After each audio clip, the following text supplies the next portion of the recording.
After nearly 20 long years, the anime world finally gets what it has waited for, what it deserves. The long-awaited animated continuation of mangaka Kentarou Miura's legendary manga series, Berserk. But while the quality of the previous 1997 adaptation was balanced in both storytelling and animation for its time, the anime world has been longing for an adaptation of the arcs after the ever-retold Golden Age arc. Does this New Age contender live up to the hype and the amazing storytelling and artwork that Miura is known for? Let's find out. Ladies, gentlemen, and others, my name is Cypherial. Welcome to the Gaming Otaku, and today I bring you my anime review for the 2016 adaptation of Kentarou Miura's Berserk. So, the story focuses on the arcs after the Golden Age, Black Swordsman and Conviction. The first thing to note is that the writers decided to skip right over the Black Swordsman and Lost Children arcs in favor of the more action-packed Conviction arc. The first 3 or so episodes are just a shit show of fast pacing and awful animation, which I'll talk about later in this video. And the first episode in particular is just downright bad. I'm sorry, I gotta be honest. Some characters not even in Black Swordsman, Lost Children, or even Conviction are introduced right off the bat, and the anime just glosses over Black Swordsman. It just barely skims the surface and changes quite a bit from Black Swordsman, especially the tavern scene. It also completely skips Lost Children altogether and rushes to set up the segue into Conviction. Some elements included in Lost Children are set up in the first episode, such as the introduction of Isido's character. It's also interesting to note that this anime is 12 episodes. Your standard half season. Personally, a better way to do this anime would be to have 24 episodes, 7 dedicated to Black Swordsman, 7 dedicated to Lost Children, and 10 dedicated to Conviction and the climax, seeing as how they stopped exactly where I figured they would stop, and that's honestly the best place to stop it. Now, even so, despite the criticism I'm giving it right now, I think the writers did a decent job overall with what they were trying to do, with what they were given. However, some scenes do feel out of place without the context that the Black Swordsman gives. On another note, some crucial scenes lose a lot of their impact because of the way they were written for this adaptation. For example, Miura himself was involved with the writing for episode 3, which contains the horse, one of the most controversial and simultaneously crucial scenes in the entire manga. However, because of the way the episode was written, the horse scene lost a lot of its impact because of its execution and because of the setting that Miura chose for the episode. So that's very unfortunate because the horse is such a crucial scene to Guts' character. Kind of a misstep on their part. It's pretty unfortunate, but is what it is. The portrayal of the characters in this adaptation are mostly correct, taken from the manga. Guts is portrayed about how you'd expect, Casca as well. The gripes that I have are that Shirk from the Millennium Falcon arc is in a scene in the first episode with absolutely no context that the average viewer would understand, as well as the fact that the line she's saying is huge spoilers for the end of Conviction, which I guess I can understand as foreshadowing, given that they ended the anime right at the end of Conviction, like that crucial scene. So I can understand that, but still. Isidro is introduced way before he ever showed up in the manga. He's introduced in the tavern.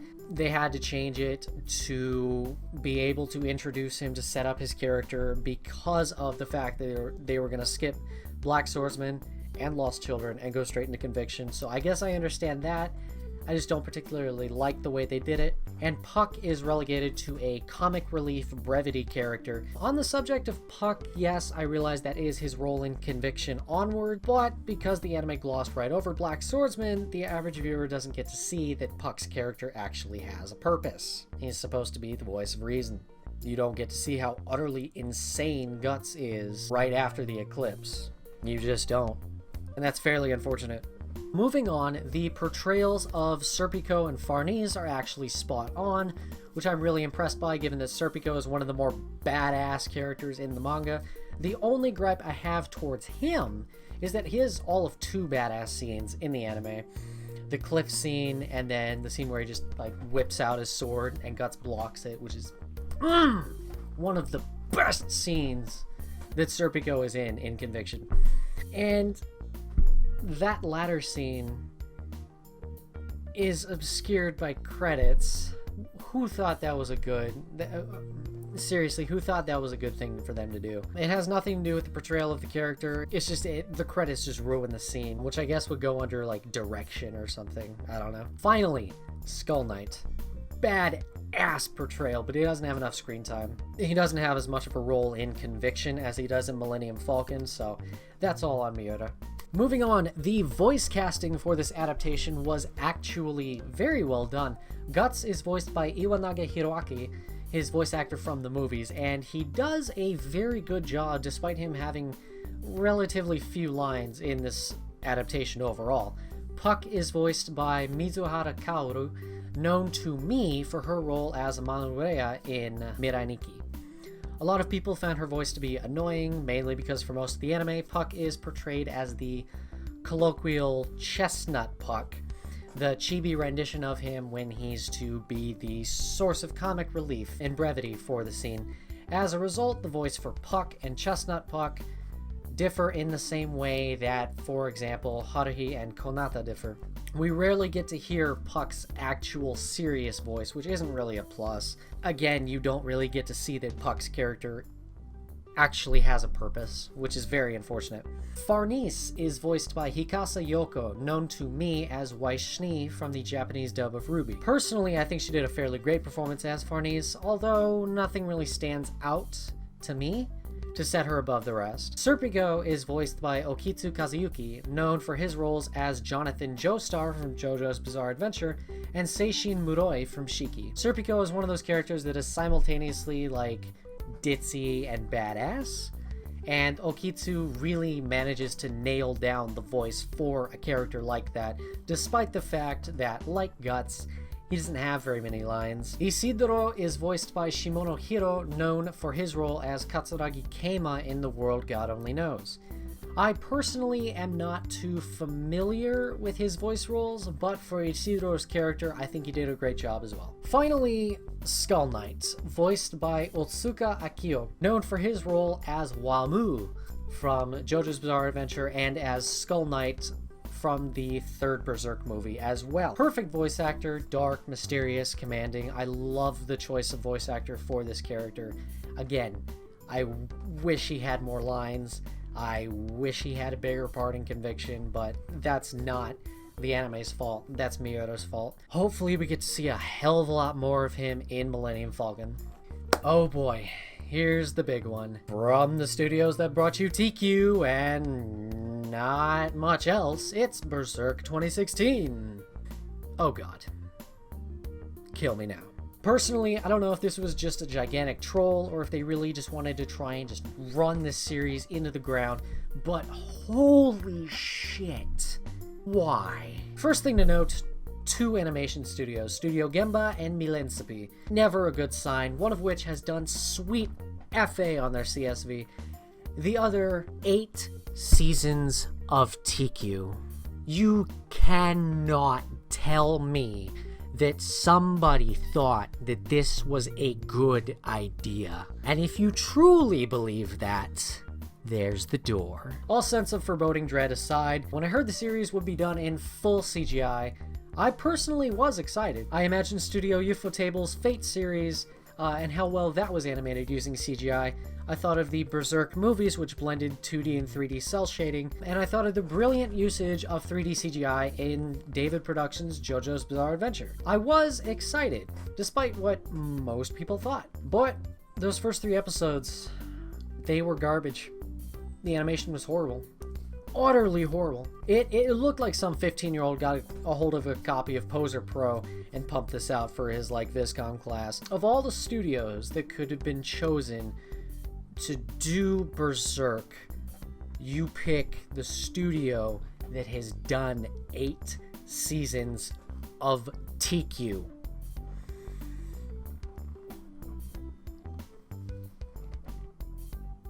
I actually want to cry.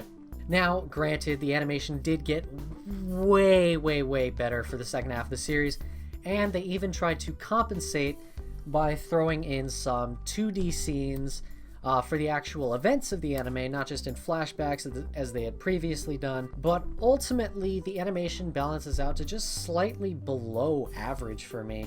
Don't get me wrong, what we ended up with was decent.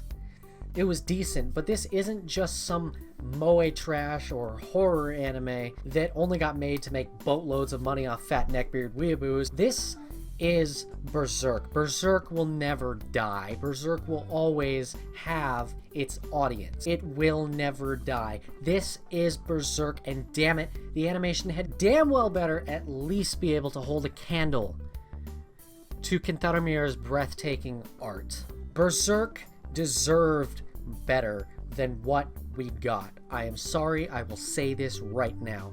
Decent is horrible where Berserk is concerned. Berserk, at the very least, deserves absolute perfection where the animation is concerned. So as far as animation goes, Berserk deserved better.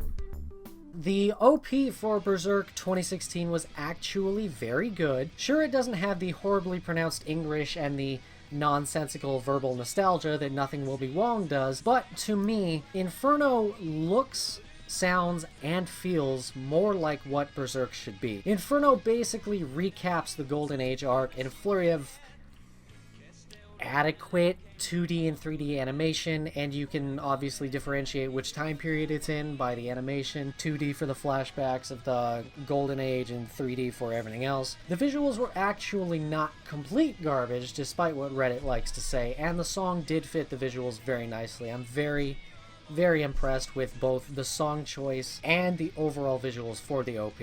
Berserk 2016's ED is a very, very good one. The visuals are simplistic, much like the original Berserk anime's ending. The ending is basically ethereal outlines of Kazka, Isidro, Serpico, Guts, and other characters on a backdrop of a cloudy night sky, which over time parts to reveal a full moon. There you go. There's the bunch of symbolism in there for you. The melody for the ED is one of the more beautiful melodies I've heard in an anime ending, and I can definitely say that I did like it. I will say this right now, and I will hold on to this until the day I die. If there is anything perfect about this anime adaptation, it would be the OST. The OST is absolutely astounding, as I expected it to be. The music for Berserk, for the original anime, for the game, for the movies, for this adaptation, the music is by and far the best that I've ever heard in an anime score, and Susumu Hirasawa should be absolutely proud of himself because he has brought Berserk to life through music. This adaptation does not disappoint in its soundtrack alone. However, the sound direction is another story entirely. Some of the songs, particularly in the last episode, don't fit the scene. That's always really bad. In the original Berserk anime, the sound was always on point. Guts played at exactly the right moment. Forces was amazing.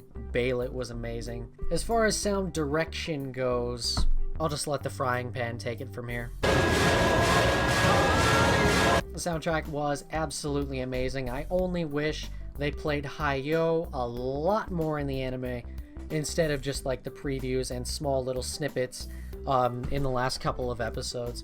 I do wish Susumu Hirasawa had more to do with the overall soundtrack. He did release 2 songs for it, but ultimately I am very, very satisfied with what we got soundtrack-wise. Berserk 2016 has been a hell of a ride. I went from being utterly excited to utterly despising it, to being very, very tentative about it, to being fairly satisfied with it.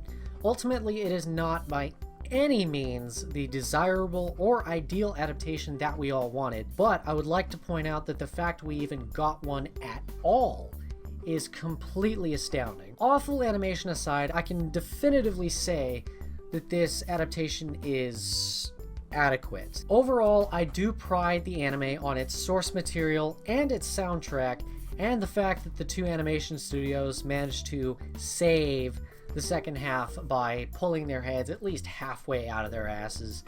However, good music design and source material are not enough when it comes to anime adaptations of any manga really, but especially Berserk. The execution needs to be flawless for it to take off, and unfortunately this adaptation did have a lot of hiccups. Now the memes spawned from it are some of the funniest I've seen, and it's made me a regular subscriber of the Berserk subreddit. Unfortunately, not even Clang can bump up my score. On another note, I am somewhat conflicted about the announcement of Season 2, which will apparently cover the Millennium Falcon arc, but we'll cross that bridge when we come to it. Hopefully the animation studios and directors learned a thing or two from the problems that this anime had and strive to fix them in Berserk Season 2. My final score for the 2016 adaptation for Berserk stands at a 6 out of 10. I would definitely rate it as slightly above average, but trust me, Berserk deserved better. And I recommend this anime only to those who have read the manga, and even then, take it with a grain of salt, as it is not anywhere near the best that it could be. If you enjoyed the video, consider dropping a like and subscribing to the channel. Please feel free to leave a comment about the show and what you enjoy or how I can make it better. Your feedback is always appreciated. Until next time, I'm Cypherial, and this has been the Gaming Otaku. Thanks for watching.